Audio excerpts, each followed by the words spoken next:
Board of Education meeting of February 15th. We'll have the Pledge of Allegiance and a moment of silence. The moment of silence this evening is for Jeannie Wagner, who was a STAR teacher, and Marjorie Henning, who was a cosmetology teacher here at Clay and bus driver.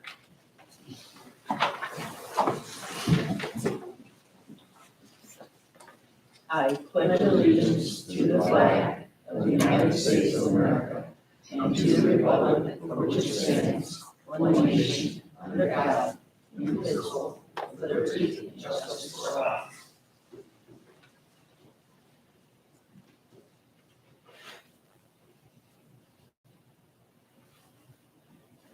Thank you. And we have the roll call, Mr. Certainly. Mrs. Gathers? Present. Mr. Shea? Yes. Mrs. Molnar? Yes. Mr. Savick? Present. And Mr. Zavisky? Yes. Please silence all of your electronic devices during the meeting.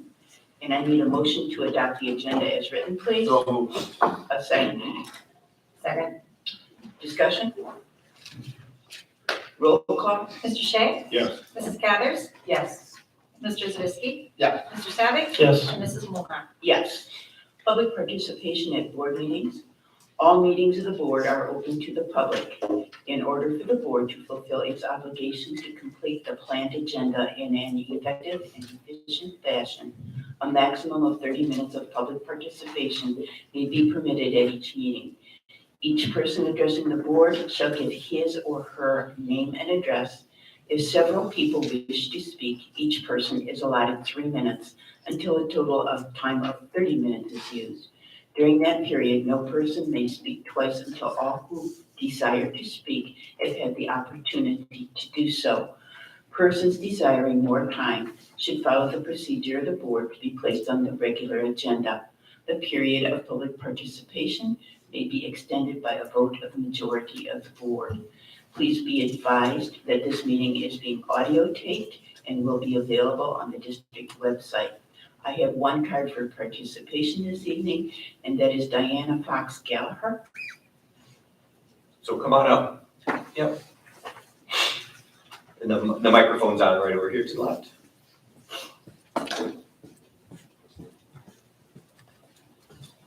Thank you. And we have your address, please. Sure, 32 South Norden Road. Thank you. Sure. Okay. Hi, so I have a junior at Clay High School. His name is Grayson, a wonderful kid. I'm a school counselor for Toledo Public Schools, so I'm very familiar with education. I've been in TPS for 14 years, so I thought I was pretty familiar with valedictorian and salutatorian. However, today I came across the policy for val and sal for Clay, and it was very different from TPS. The reason that I want to bring it to your guys' attention and hope that we can make a change is for students like my son. He is number 2 in his class right now, and he got there because he works diligently. Academics come first in our house. It's one of our top priorities. He is going to graduate next year with 66 credit hours at UT. He'll be 5th generation UT graduate. He'll be 5th generation TPS teacher. Very proud of that for many reasons, obviously. But looking today in the course description guide for a class that he was taking next year, I saw something that said valedictorian, salutatorian, and I said, oh, I better brush up on that, it's coming close. And the policy just kind of shocked me. So in order to be given the title of Val or Sal, you have to, in your junior year, be indicted into the National Honor Society. While I understand why that is an important society to be in, it's very difficult for students to even join. We did think about joining back in September when he was invited. However, he was not able to join because he did not have enough school activities under his belt. So he was not able to join that club even though he wanted to.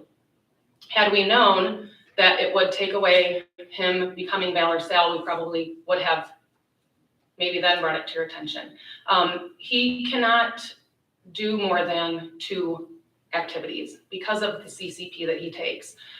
He takes sometimes 5 CCP classes in a school year, actually 6 in a school year.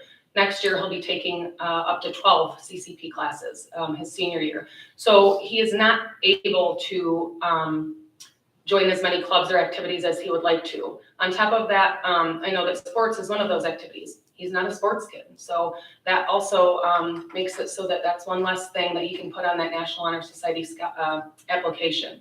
On top of that, one of the other policies is, or one of the other criteria to meet, I suppose, is that students must, whoever gets the highest score on the ACT.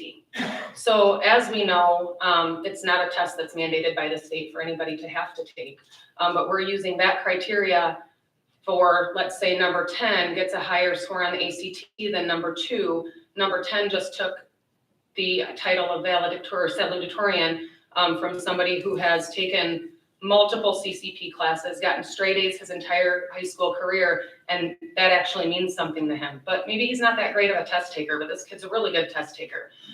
So I guess what I'm here for is maybe let's make some changes to that policy. He's just such a hardworking kid, and I imagine there are a lot of other students in his position. This is something he's worked really hard for. For my son, one of the big things, it's not just the title of Valor Sal. It's a lot of the scholarships that come along with it. It's also the speech. For my son, that was probably the most important part. He would love to be possibly the first trained student to be able to make a speech at graduation. And on top of that, let everybody know what a wonderful, welcoming community Clay has been to him since we've moved to this community. I was worried when we changed schools. I didn't know what it was going to be like, especially the mom of a trans student. And I can tell you right now that it has been nothing but wonderful. And he wants that opportunity to say how supported he was and to allow others to know that this is a community where you can be loved and supported for who you are. He won't get that opportunity because he didn't join the National Honor Society, because he doesn't have enough activities or play enough sports. He might not get a 34 on the ACT like number 10, but this kid works harder than a lot of the kids in this school. And I think that, academically, salutatorian and valedictorian are where it's at. That's what we strive for, is for those titles, for those huge things that kids work towards. That's an academic stance. And I don't want it to be taken away from students because they weren't part of a different team or club. So I guess that's it. Sorry, I'm a little nervous. Thank you very much. We value your Sure, opinion. appreciate it. Thank you.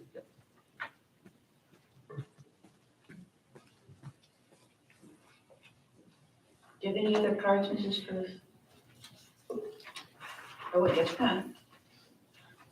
Okay, moving on to staff and community recognition. Mr. Gregory, you're on. Okay, thank you. Hold on. Well, as you can see, we have some of our wonderful staff here tonight. Just to give the board a quick refresher, for the last, I don't even know how many years, maybe 5 or 6 years now, maybe longer, we have done the Keller Awards, and it's a kind of a staff recognition program that's supported by the Keller family, as we know. And they provide a gift card to each of our quarterly winners, and then ultimately a $500 gift card to our person of the year. But one of the things COVID hasn't allowed us to do really over the last couple of years is honor each quarter's winners here at the board meeting and share those individuals with you and tell them congratulations. We've met them at their schools and we've met them with their staffs, and they each have received a little nice award made by Tony Spolino's program here at Clay. They get a certificate and then that gift card, like I said. So we have some of those folks here tonight, and really I just want to bring them up and put them in front of the board to acknowledge these special people. And obviously their peers felt that each one of them was worth nominating because one of their peers nominated them, or in some cases, multiple peers nominated them to be the winner. So looks like we have 5 of those individuals here, but I'm gonna read all their names. So Roger, come on up. Roger Octor, he's actually having a very special year. As I think all of you know, Roger's been with us a lot of years and been a part of many pieces of this district, specifically Clay, with athletics, with what we do, leadership within our district. But Roger's fortunate enough, hit that milestone in his life, which I think he's very much looking forward to.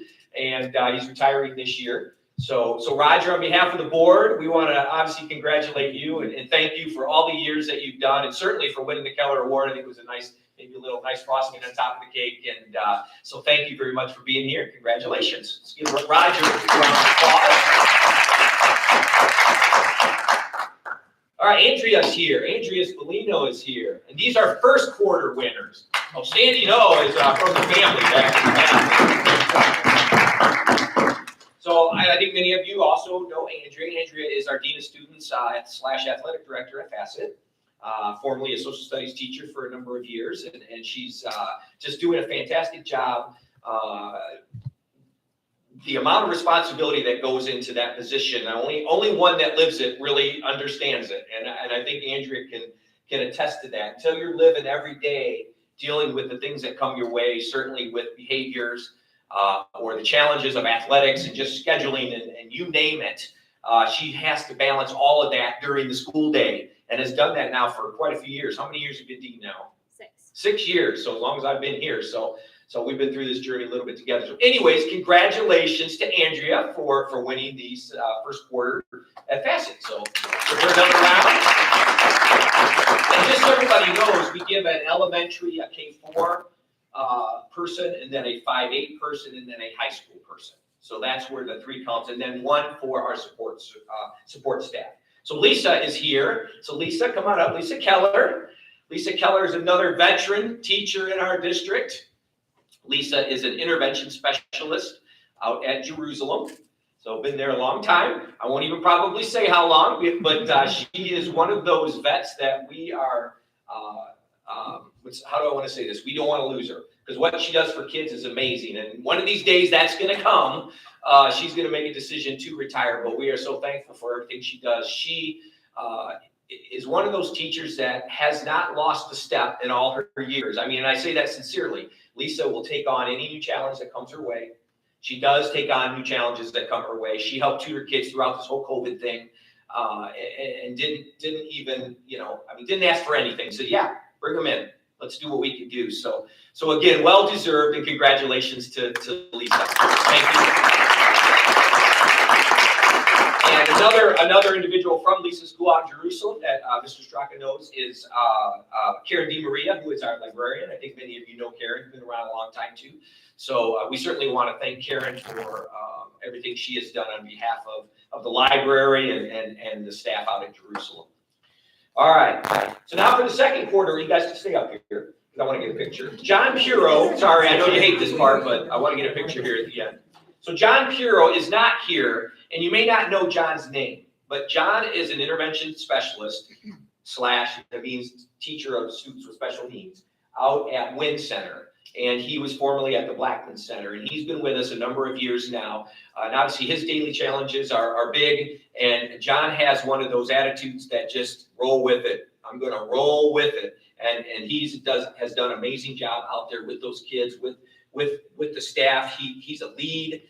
He's also taken a lead in our STEM programming, and he's really supported the after school middle school program with Deb Filer for a lot of years. So again, thank you, John, wherever you're at. We appreciate everything you've done for us. So Heidi, come on up. Heidi Straka. I think we all know Heidi. Many of us know Heidi. So Heidi is also, this is like intervention specialist week, or Keller week. So she's also an intervention specialist. She is at Eisenhower. She's been a teacher with us for a long time. When you talk about a friendly face, if you ever want to feel just positive about yourself and you want to, no matter what mood you're in, go over and see Heidi, because see that smile she's got, like it's always on. And it's always a compliment, and it's always a thank you, and it's always, what can we do for the kids? And at least that's what I know. Now, I don't know what Mr. Straka would say, but that's the one I know for sure. And so we are very, very, very fortunate. And I would consider Heidi a friend. And what she does for kids, she's also involved in the STEM programming. She does our 4th grade program and has done that now for several years. And again, when teachers step up and do those extras, I mean, that is a big deal nowadays. It's getting harder and harder to find people to do those extras for our kids after school. And Heidi has certainly done more than her share. So congratulations, Heidi. Robin, come on up, Robin Sneed. Also an intervention specialist. Also an intervention specialist, with a little bit different twist on it. Robin Sneed is out at Jerusalem, and Robin is a teacher of the gifted and talented kids, 4th grade, and then recently 3rd grade. But beyond that, she's also just such an advocate for kids, higher learning, different ways of learning, new experiences. She took an idea, right? I mean, this idea of a self-contained, a program to bring the kids that needed that boost, or that needed that extra big boost, and put them together. We had never had that. How long has it been now? 4 years? 5 years? No. Longer? 8 or 9. Gosh, I remember when it started like it was yesterday. Has it really been 8 or 9 years? Yes. Wow, that's amazing to me. 8 or 9 years, she has taken this new idea and run with it. So it's not a new idea anymore. So it's just an evolving idea. So anyways, obviously we are so proud of Robin. She is a beloved staff member, again, out in Jerusalem, and we want to thank you for everything you do every day for our kids. So thank you, Robin.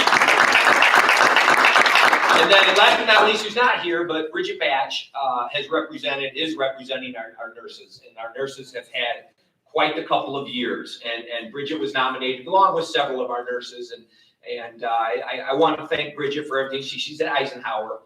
Been with us a long time, been in a couple different schools, and it was overwhelming what was going on these past couple of years, and they stuck it out, and I certainly want to publicly thank her for all her hard work and everything she does. So one last round of applause, and then we'll get a quick picture, and then we'll let you go. All right, come on over to the green background here. Dean, you take it for us? Yeah. As always. Don't let Roger stand in front of you, Lisa. I said I'm good behind the stuff we grade. Is that it? Always, I'm always stuck in front. That's all right. All right. You were all beautiful. At any of them. Right here. I know how to use a camera. Barely. All right, guys, thank you for being here, and Thank we you. appreciate it. Thanks. Congratulations. And this is your chance if you want to escape and not stay for the meeting. I think that will happen. Drawer there.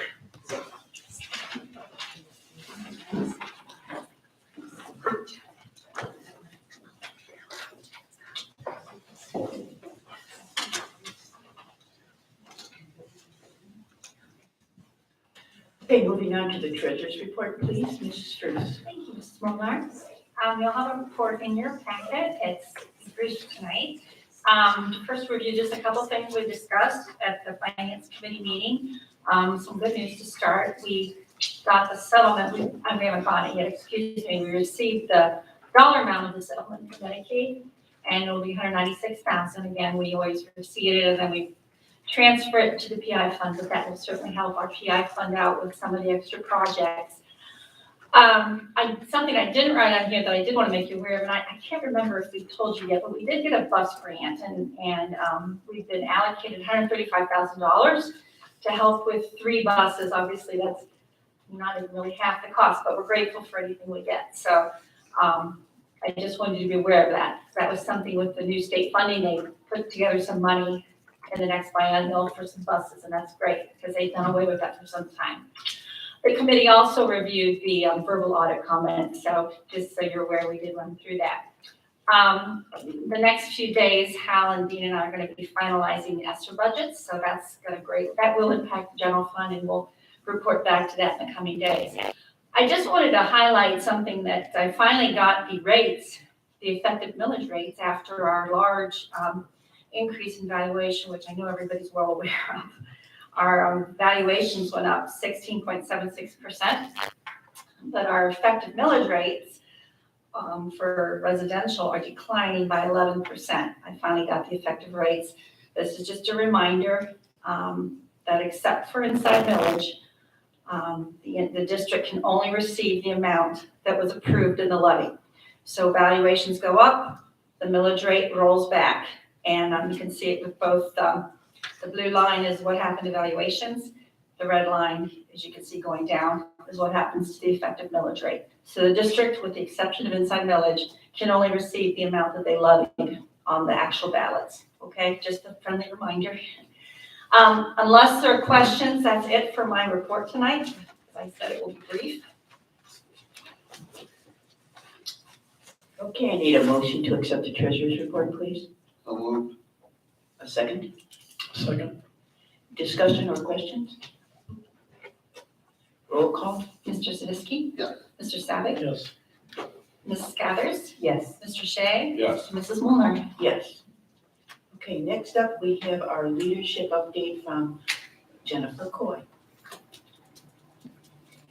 All right, get set up here and we'll get started. I just hit the projector, so Okay. how long it takes to warm To up. warm up. It shouldn't be too long. Oh, camera's right in the middle. We I have- will slide around it. You can slide that. Okay. Sorry.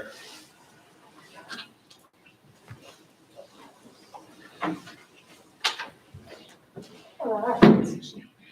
Well, I'm here this evening to just kind of walk through our OCS instructional model. It should be pretty brief, it's just an overview. Certainly if there are specific questions, anything that you'd like to hear more about, I will do my best to answer that, or I can also come back and do additional presentations if necessary, because I realize that curriculum is a huge issue, or a huge rock that has many, many different areas. But like I said, tonight I just want to focus kind of on our instructional path, kind of how we service students based on their individual needs.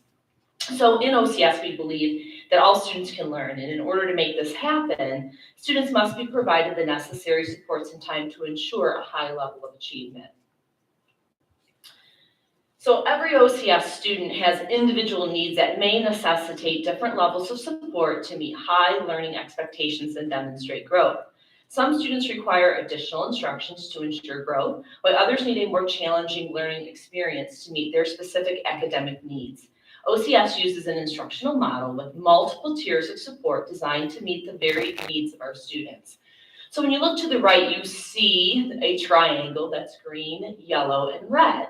And each color makes up a tier. Tier 1 is green, Tier 2 is yellow, and Tier 3 is red. All of our students fit into Tier 1, which is the green part of our triangle.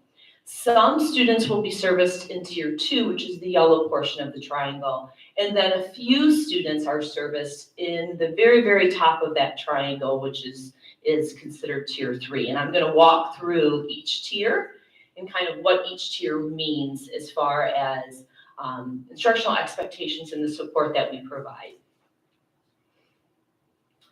So Tier 1 is core instruction for all. So every student that comes through our doors is guaranteed a viable and engaging curriculum based on the Ohio Learning Standards. It's high quality, intentional, responsive instruction. It's rigorous instruction. That's something that we've been talking a lot about over the last 3 to 4 years, is increasing that rigor. We want students to have opportunities for productive struggle in the classroom. We want them to think in different ways and not always be able to arrive at that correct answer easily. We want them to struggle with their learning in a productive way. Differentiation is in Tier 1 as well, and what that means is there are times when the instruction might need to be adjusted for individual students right there within that Tier 1, and that's where the flexible grouping comes in. So OCS embraces the goal of public education and provides educational options for all students. This has been something that we've been very proud of, and as I interact with other districts, I'm always thankful that we have so many opportunities for our kids right here in our district, and our kids don't need to leave in order to get a different or to get the educational experience that they need. Our extensive educational pathway option sets our district apart from others and allows all students the opportunity to reach their full potential.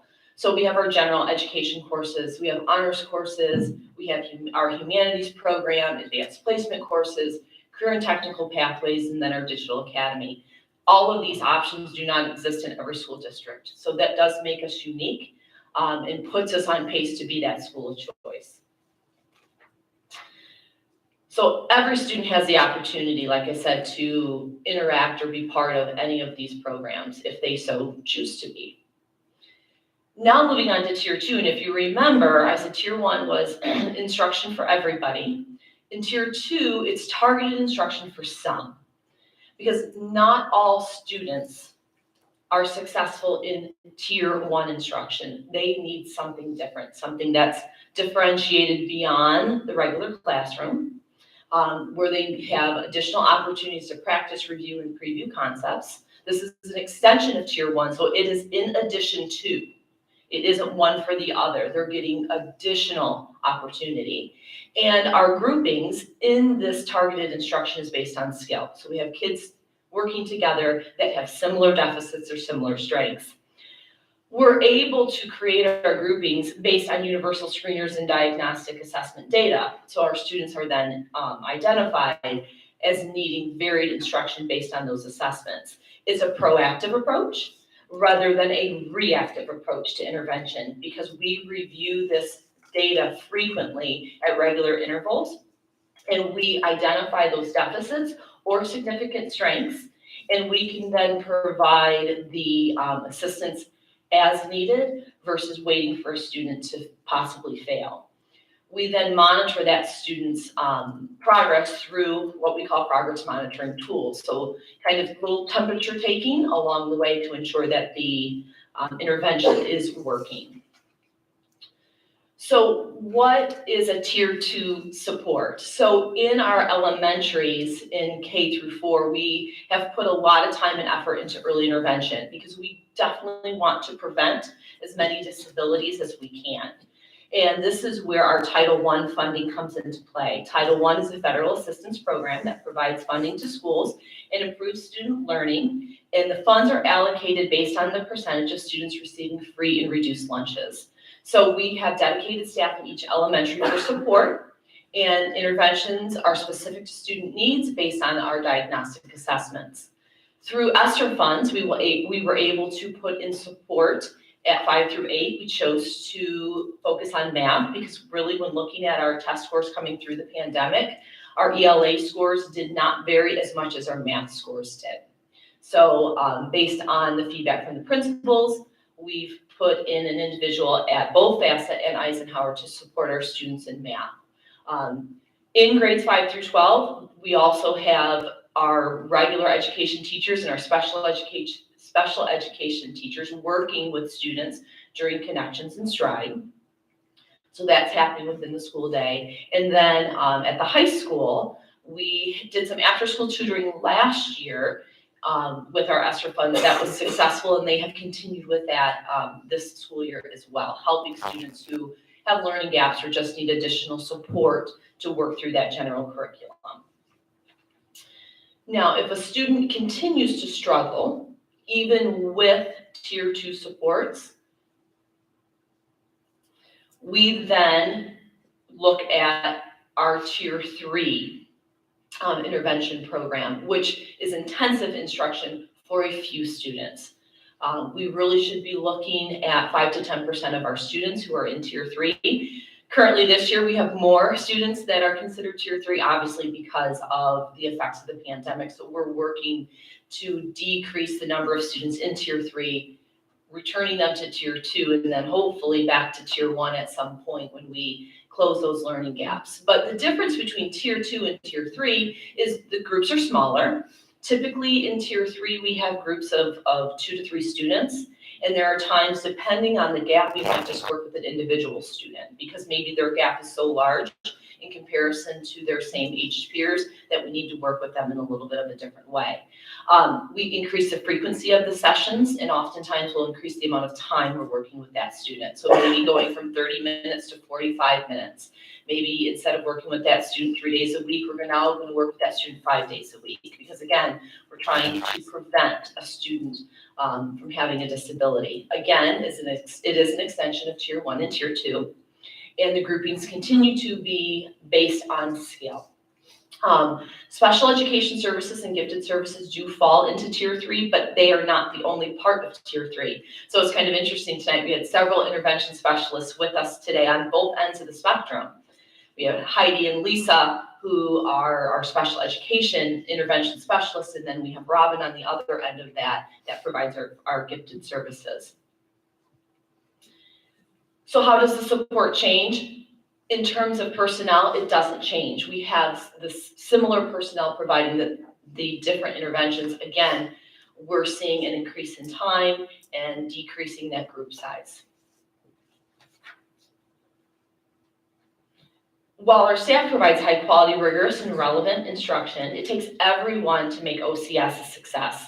That means maintaining a safe and secure learning environment and cultivating open lines of communication to keep everyone informed of important information and remain engaged in the learning process. So in order to establish and maintain meaningful parent and family engagement, a written policy has been developed along with a school parent compact for learning. These documents are available for review on our district website under family resources. So if you want to look a little deeper into those, that's where you can find them. And we do welcome any community feedback on these policies that we have written over the last few years. So if anyone out there who's watching us, they can review our school engagement policy, our school parent compact for learning, and take a short survey and give us some feedback on our instructional model by going to that website right there. Also, if a parent would go, or a community member, a parent, staff member would go to our website as well, they would click on family resources and go to our school engagement policy. They would be able to take the survey right within that policy as well. So with all of that, just that kind of quick overview of what our instructional model looks like and how we work with multiple levels of students, are there any questions that you have?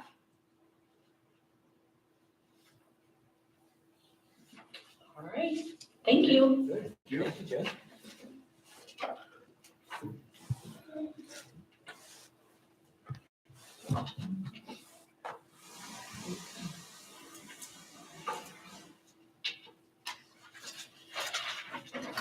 Thank you, Ms. Toy. Okay, moving executive session. We will have an executive session at the end of the meeting. Does anyone have a need for one now? Okay, moving on to the consent agenda. Are there any items that the members of the board wish to pull from the regular meeting consent agenda? Hearing none, a motion is needed to vote on the consent agenda items. May I have a motion? So moved. A second? Second. Any discussion? Roll call? Mr. Shea? Yes. Mr. Savick? Yes. Mr. Zavisky? Yes. Mrs. Gathers? Yes. And Mrs. Molnar. Yes. Thank you. Okay, moving on to new business. Item A, college credit plus agreements. We need a motion to approve the following college credit plus agreements for the 22-23 school year with Owens Community College. A copy of the agreement was distributed to the board. May I have a motion, please? So moved. A second?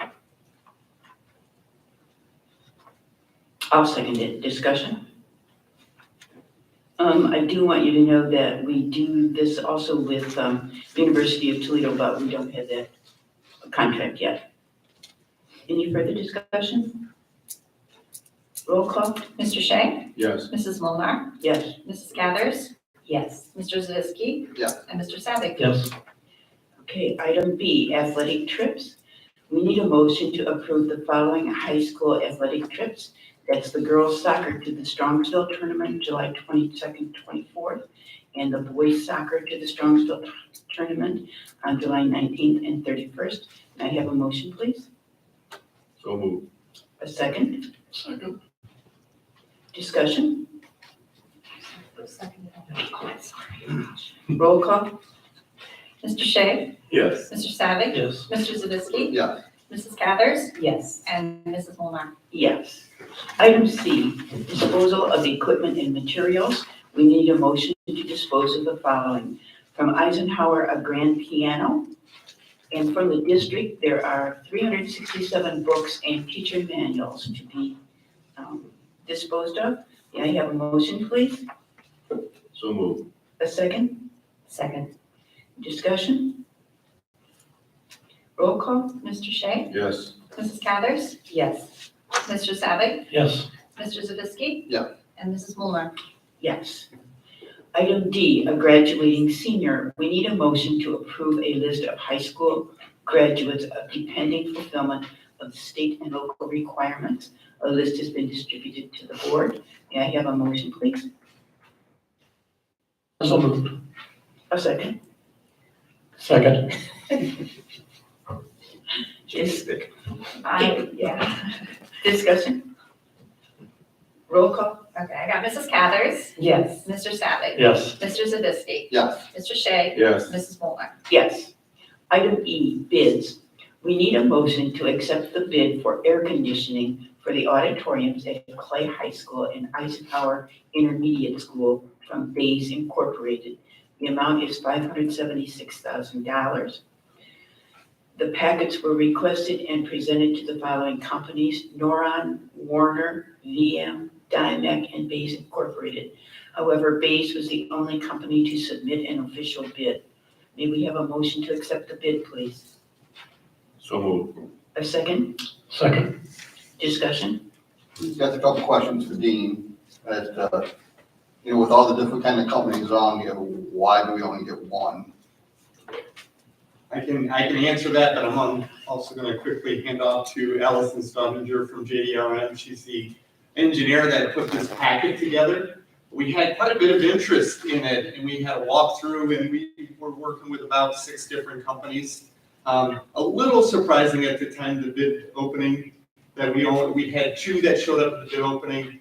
One submitted an official bid. One submitted a bid, but then withdrew it, and so we had 1 official bid. So the discussion quickly came to, are they a good company? Have you worked with them before? Are you confident we can get the job done? And it's underneath the estimate. So all of that was positive. So why didn't we have 6 bids? I don't know if I can answer that. I don't know if you can answer that to help me out at all. Yeah, I guess, I'm not really sure either. I spoke with everyone that we handed out the information to during the bidding process, just to make sure that they had the information. So I don't know if they were too busy, it's all kind of speculation as to why we didn't receive more bids, but everyone was aware of the project, and it's a nice project from a mechanical contracting firm. So as to why, I don't know, but, like Dean discussed, we talked about the workmanship of base and everything, and my company, JDRM, has worked on many projects with base. So as far as their workmanship and everything, I haven't had any negative feedback or noticed anything that negative. Have they done any other school projects Oh, yeah. in this general area? Yeah. Now I'm drawing a blank. I worked with, Roses Community College, but they did that one. I probably worked with them on at least 4 different schools in the Toledo surrounding area, hour radius. And we've done one other auditorium, correct? Yes. So did the same companies pull, who pulled then and didn't submit this time? Yeah, Noron was the successful bidder of the Facet Auditorium, and they pulled the information but did not submit a bid, did not show up at the bid opening. Again. And I talked with Kevin, I called him, and I just made sure he knew that the project was out there. He's obviously very familiar with it because Eisenhower is almost exact replica of what he did at Bassett. And I didn't follow up with anybody after the fact to find out why they didn't. I just did it preemptive, not post. And Dean, do we need 3 bids? No, we did our due diligence. We're good, but we did ask all the right questions, I believe, and I'm satisfied that this is a good recommendation. Okay, thank you. Thank you. Any further discussion or questions? Roll call? Mr. Shea? Yes. Mr. Savick. Yes. Mr. Zavisky. Yes. Mrs. Cathers. Yes. And Mrs. Molnar. Yes. Item F, donations. We need a motion to approve the following donations for the Clay High School powerlifting meet: Lisa Jersky, Tracy Pretty, Tanny Hughes, Soap City Car Wash, Jeffers Crane, and Bauman Ford. For the Clay High STEM program, George Grotto in Oregon Schools ER&D program from Mercy St. Charles Hospital. May I have a motion to accept these, please? Yes, with thanks. Second, Second. discussion? Roll call? Mr. Savick. Yes. Mr. Shea. Yes. Mrs. Cathers. Yes. Mr. Zavisky. Yes. Mrs. Moore. Yes. Item G, disposal of equipment and materials. The items listed on the January 15th agenda for disposal have been disposed of in accordance with board policy. And moving to the superintendent's report. Thank you, Mrs. Molnar. Just a couple of things here.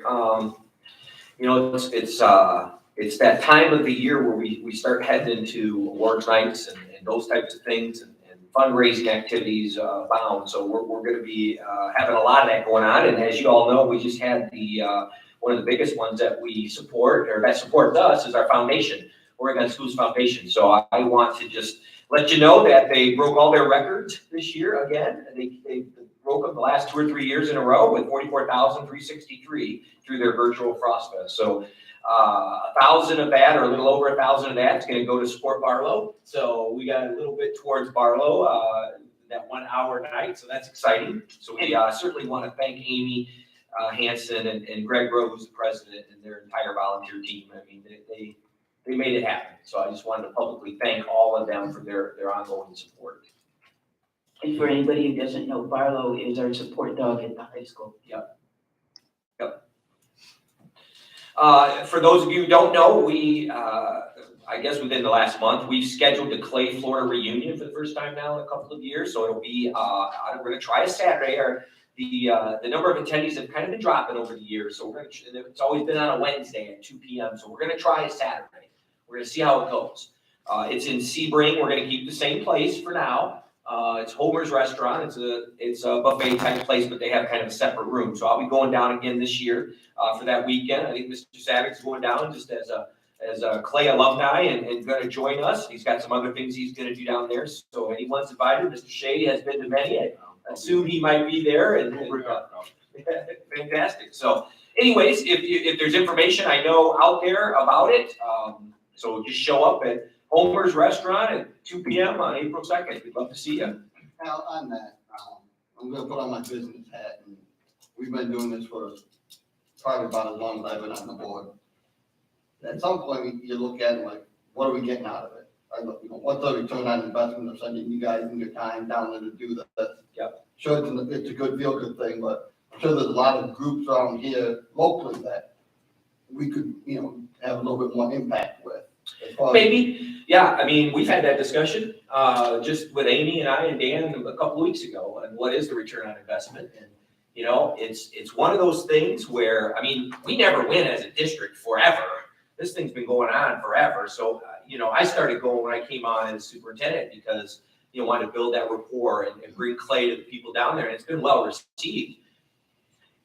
Whether we have to come up with a magic formula about, what return on investment is, and I'm going to kind of defer to Dan. Normally when you do these things, this is something that we discussed in Hal's office, and there's two components to doing reunions, especially when they're out of town. They involve expenses of travel. You have the fundraising component of it, and then you have the fundraising component of it. And obviously the fundraising component is the easy component because people are there because they want to continue to nurture and develop those old relationships and also to create some new ones.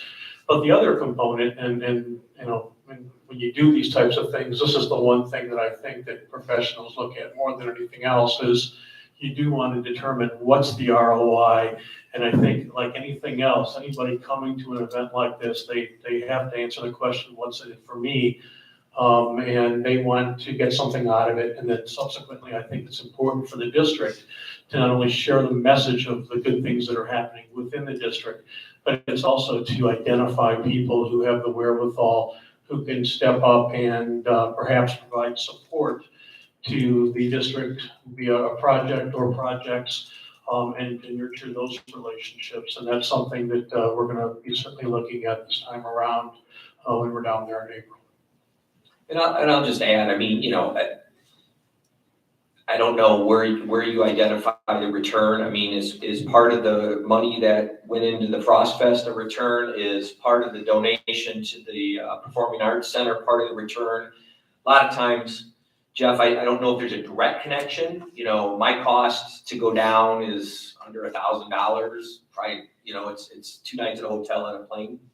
That's, you know, that's it really. There's not really a lot of food, and I don't spend tons of days. It's really just, and this, I plan to go down on a Friday morning, come back on a Sunday morning with the event on Saturday afternoon, maybe even Saturday night, depending on what's going on. So is the goodwill, I like how he said the, you know, the fundraising and the friend raising is a good term that I've never used before. So, but we are gonna look at that to your point. I mean, to your point's well taken. We had a pretty good discussion on, because it's a lot of work on Amy. It's a lot of Amy's time, you know, which is, you know, a cost to the district. So, but again, Mike's been down there multiple times. I mean, I don't know, from a patron or a visitor. As alumni, one of the things I will say is once we get in contact with these people that are living out of Ohio, you know, they're not here in Oregon.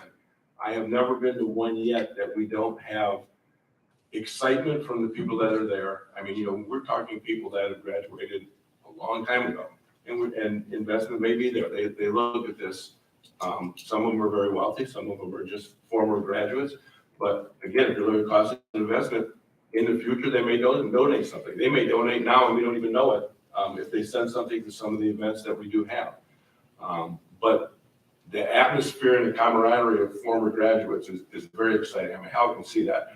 I will say one thing with the experience that I've had going to them, there is always a line to speak with Hal when this is over. So the ones who aren't close to Oregon right now, they're staying in line, asking him questions. What can I do?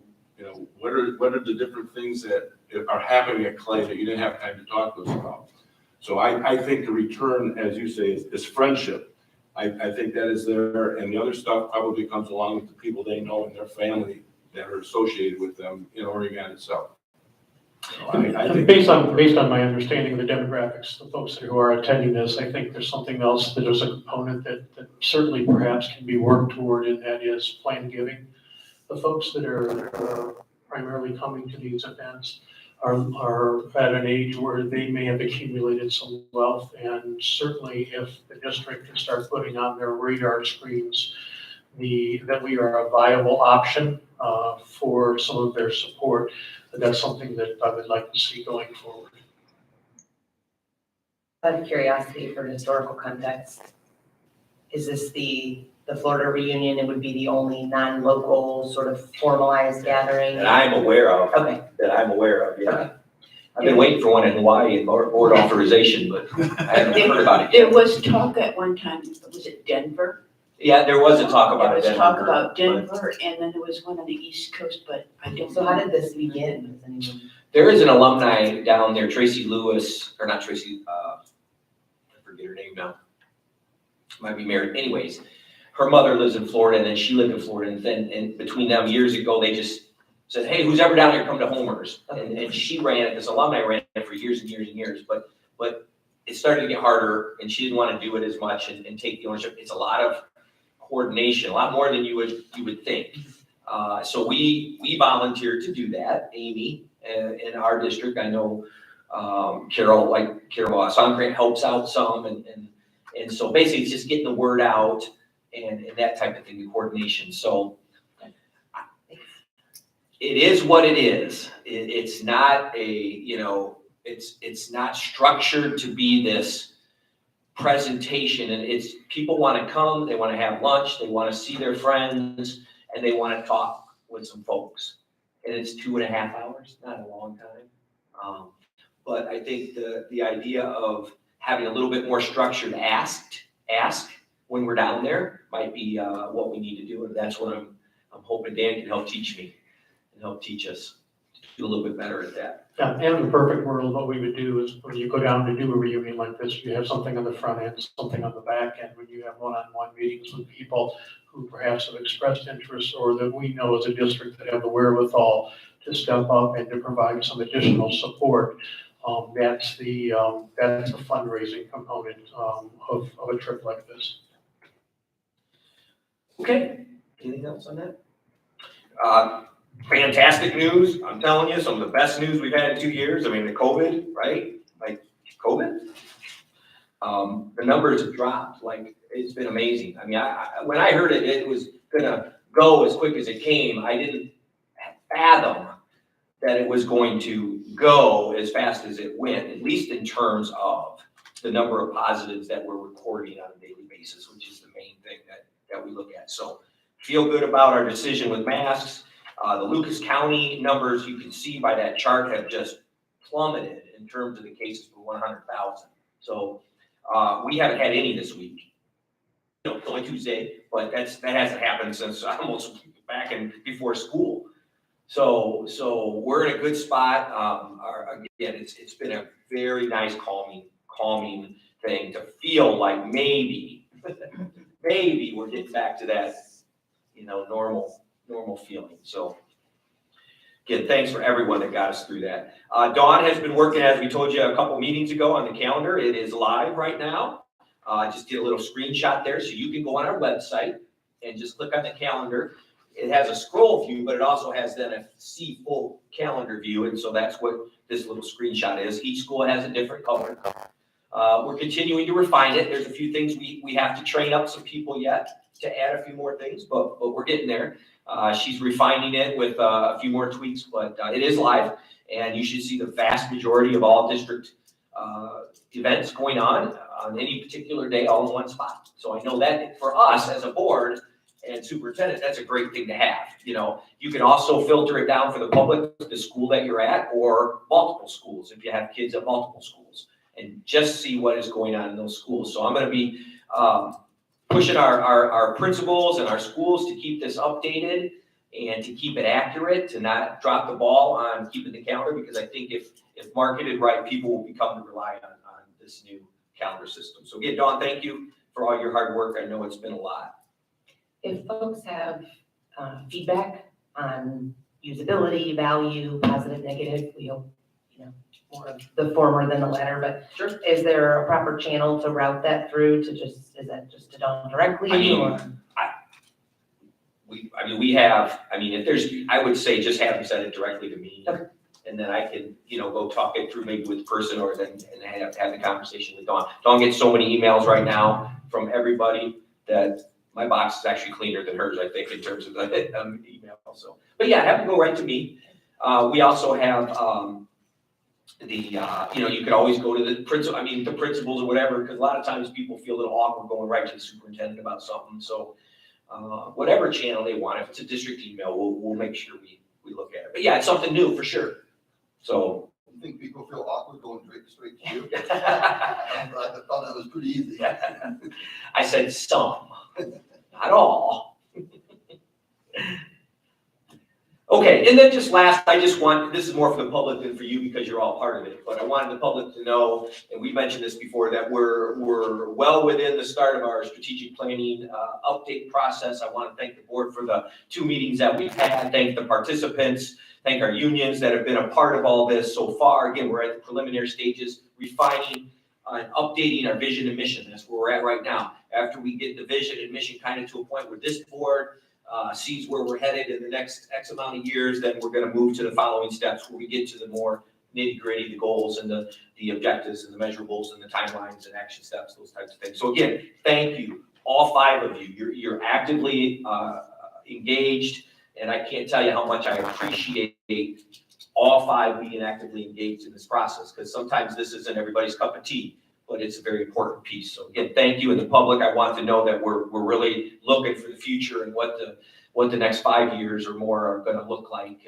and what we can do to make this whole district better for kids. So that's my report. Thank you, Mrs. Molnar. Any questions? Any questions? Yeah. Okay, moving on to old business. Does anyone have any old business to bring up? Okay, board committee reports. Finance? Finance committee met last week and James covered what we discussed. Thank you. Capital improvement?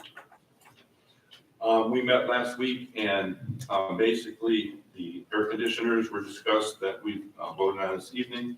Also, a little bit, Dean gave us a little bit of update on the fine arts building, how the materials are being delayed a little bit, which is causing a delay. So if you don't see things going quite as fast as you thought they would, I think we're still held into a little bit of the COVID on that, but he was pretty well assured that as soon as stuff comes, they're gonna go quickly, and we're still on track to be where we are.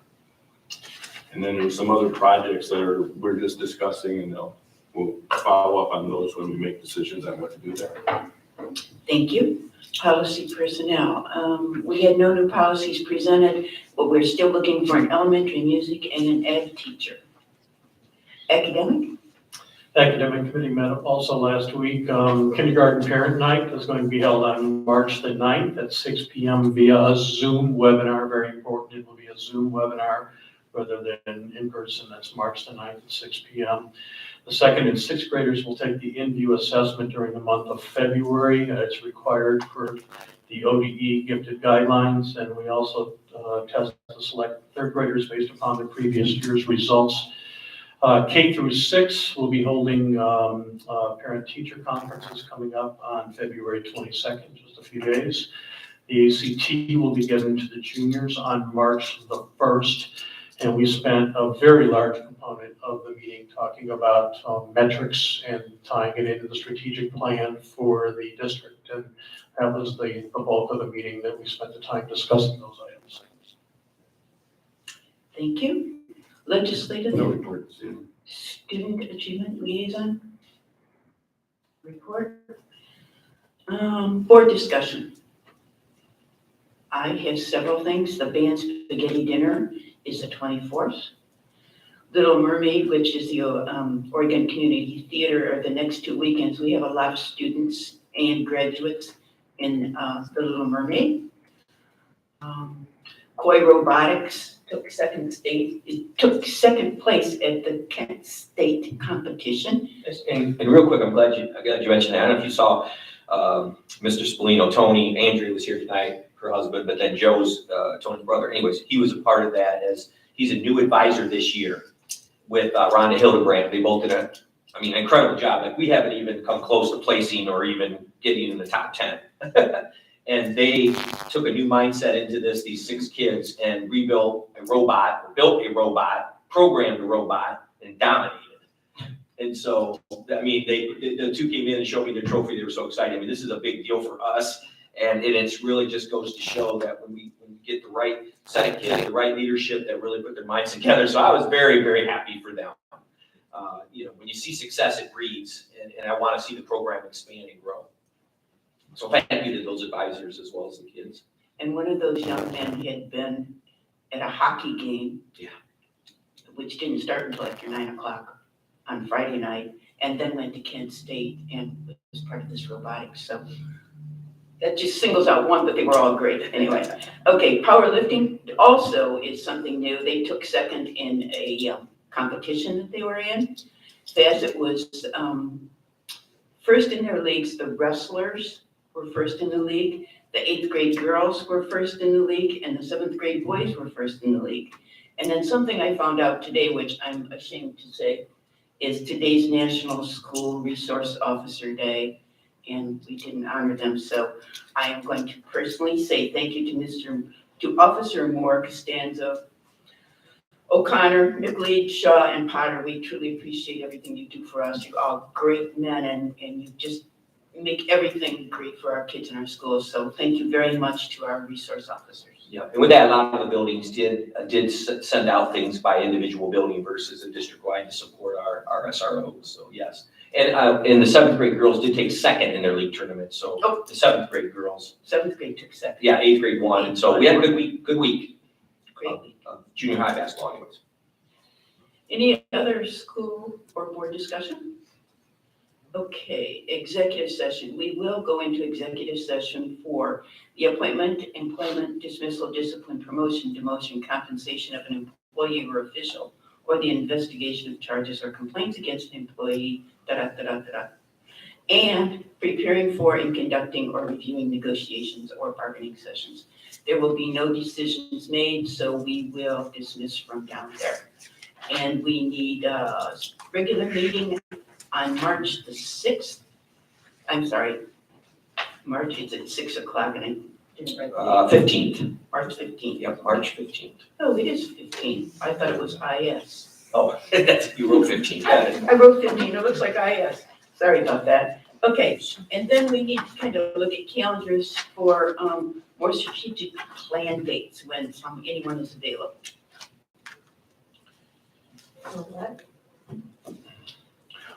I don't know if the last format was acceptable.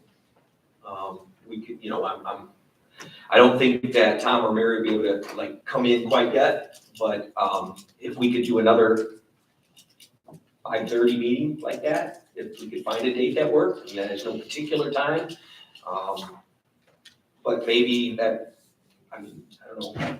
I'd get with them and see if they have a couple dates available. I didn't know I didn't know which way you wanted to go. If you gave me some go. dates, because I don't want to get dates from them and then it doesn't work for half the board, or Approximately how soon? Like, is this in the next week, in the next 3 weeks? probably not next week. I would say within the next 3 weeks. Yeah, I think that's a good range of weeks. Wednesday last time? Is that what it was last time? Was it a Wednesday? Might have been. Yeah, well, it's the 9th. That might have worked for them, so why don't we, does Wednesday sound good to you guys? To like look for a It Wednesday, seemed to work for everybody last time, that's the reason I'm saying. like this March 2nd. We can't do the 9th because that's kindergarten parent information night. I'll be a part of that. Maybe the 2nd, maybe we throw out the 2nd to them. No, not for Jeff, doesn't work. Doesn't have to be, do you want to shoot like the 3rd or the 8th? I'm good with either one. Maybe March 3rd or March 8th. Couple dates. I can do either of those. I threw those 2 dates out to them. No, Mike? No, not, That okay, 3rd or the 8th would work? third would work real good, yeah. 8th is a little 3rd or the 8th? questionable. All right, I'll get with Tom and Mary and see if the 3rd or the 8th works. Perfect, thank you guys. Okay, anything further for the good of the board? Okay, we will, I need a motion to go into executive session. So moved. A second, Second. discussion? Roll call? Mr. Shea? Yes. Mrs. Cathers? Yes. Mr. Zadisky? Yeah. Mr. Savick? Yes. Mrs. Molnar? Yes, thank you, and thank you everyone for coming.